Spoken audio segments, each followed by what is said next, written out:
The Indian government belligerently dared Canada and the US to prove it was behind the murder of Hardeep Singh Nijjar last year and the plot to kill Gurpatwant Singh Pannoon.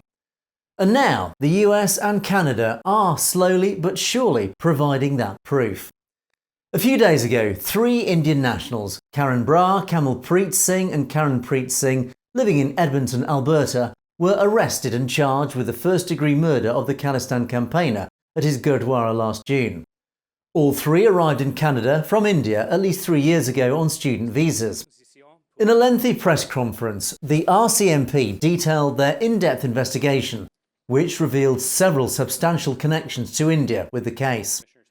However, as the investigation remains ongoing, they refuse to give further details, pending providing the final damning evidence that would finally link the murders to the Indian government. During the press conference, the RCMP admitted their investigations had links to Pannoon's case in the US. After the announcement, Dan Stanton, a former officer with the Canadian Intelligence Service, CSIS, and an expert closely following this case, made his feelings clear who he believed was behind Nijjar's murder. I'm quite confident it's India from the Prime Minister's disclosure in September, the operation the Americans disrupted in New York, and the recent acknowledgement through the media of who was involved in RAW. For me, there's no doubt. The plot to assassinate Khalistan campaigners across the diaspora has proved to be complex and involves several teams of hit squads operating internationally. As we reported last week, the Indian agent CC1 behind the Pannoon plot was identified as RAW officer Vikram Yadav, reporting to RAW chief at the time Samant Goel. But it's also becoming likely that Yadav and others working for RAW were deliberately using low-level criminals across the Americas to carry out the murders, to ensure there would be sufficient layers between them and the killings to allow them plausible deniability. But these 3 may not necessarily know who they were working for.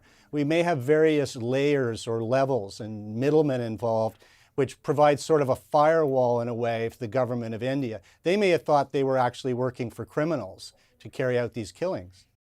India had tried several times over the last 10 years to extradite Nijjar, claiming he was a terrorist, but the professionalism and competence of Indian police was put into question when evidence submitted by India to the RCMP was immediately rejected as lacking credibility.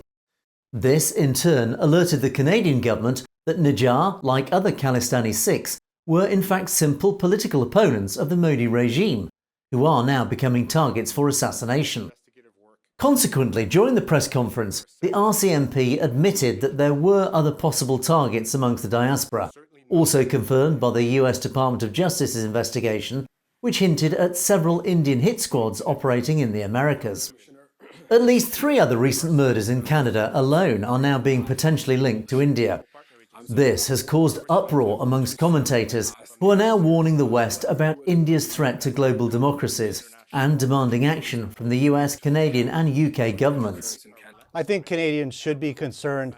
This isn't diaspora politics. This isn't South Asian issues. This is a Canadian issue. This is a Canadian who was murdered by a foreign state, and I think Canadians need to take that seriously. So far, Narendra Modi has managed to escape the consequences of his plot to murder his political opponents on foreign soil.